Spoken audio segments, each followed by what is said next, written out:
It's Vlogmas Day 4! This is again Jessie Pix, ang inyong rakiterang mami, tindera na, ganito talaga ang aming scenario every morning. Naghahanda na ako, 5 o'clock pa lang naghahanda na ako para sa aking task for the day. And then si Yan, tapos na yan kumain, kaya upo na lang siya sa kanyang habang naliligo ang atibing ni Yan, yung nagbabantay sa kanya. Ako muna ang pansamantalang nagbabantay kay Yan. And after maligo ni atibing, kakain na yon. And after kain ni atibing, ako na naman ang maliligo ang kakain. As early as 6 o'clock, pwede na akong magtrabaho. Kasi ang kagandahan naman itong aking work, naka-timer siya. And every time na aalis ako sa aking station, pwede ko namang i-stop yung aking timer. May nagtanong sa akin, bakit dalawa daw ang aking monitor? Kasi marami na po akong ino-open ng mga applications. Mahirap na pong isa lang po ang monitor, palipat-lipat po. So, yun na lang po, yung ginamit kong isa. Ito po ang aking lumang monitor. Ako lang din na nag-install ng aking dual monitor. Nanood lang ako ng tutorial. Kaya easy-easy lang. Kung meron ka ng mga connector, pwede mo nang gawin on your own. Paunti-unti, nag-i-improve na rin ang aking station. Next naman siguro, ang aking chair naman. Kasi masakit na sa likod if ganito yung aking upuan.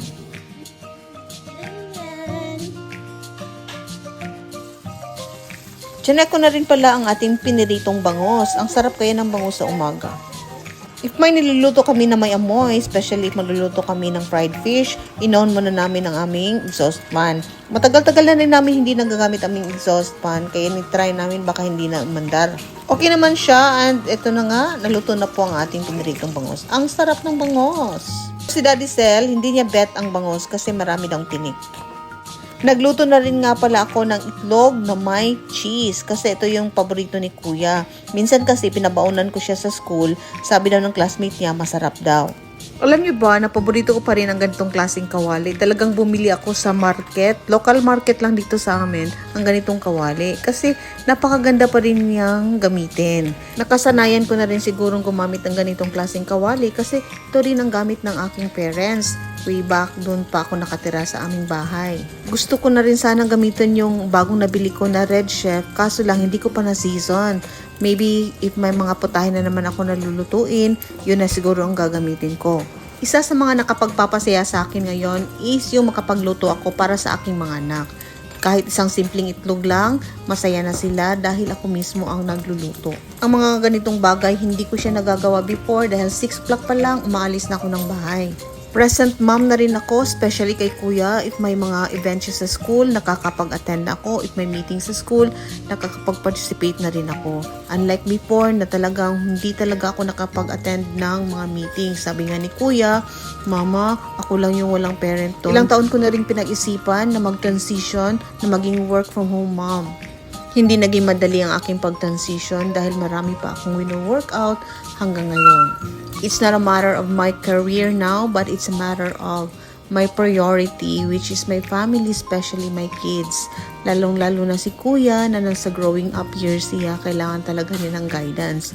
And most especially sa aking bunso na si Yan, na marami talaga siyang needs na kailangan kong i-meet. So ito na, luto na ang ating egg with cheese. Napakasarap nito, and part nito is babaunin ni Kuya sa school para i-share na naman niya sa kanyang classmates. May leftover pa pala ako na fried fish kagabi, kaya ito hati na siya. Ipiprito ko muna para mainit-init pa. Ang sarap ng fried fish.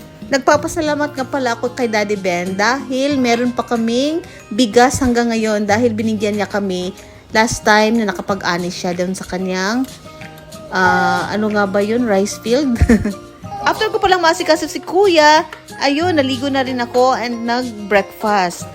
And naghanda na rin ako para sa aking work for today. Nag-prepare muna ako ng aking inumin, which is 4 seasons na juice para naman habang nag-work ako, nakakainom din ako. Na-hydrate pa rin ang aking self. Gamit ko nga pala itong aking glass tumbler, which is na-encourage talaga ako. And nagandahan talaga ako dito sa aking glass tumbler dahil makikita mo talaga kung anong laman. Kung water ang laman, ma-encourage ka talaga na uminom ng tubig or uminom ng juice. Hanggang sa muli, this is Jessie Pix, ang inyong rakiterang mommy, tindera na VA pa. Bye!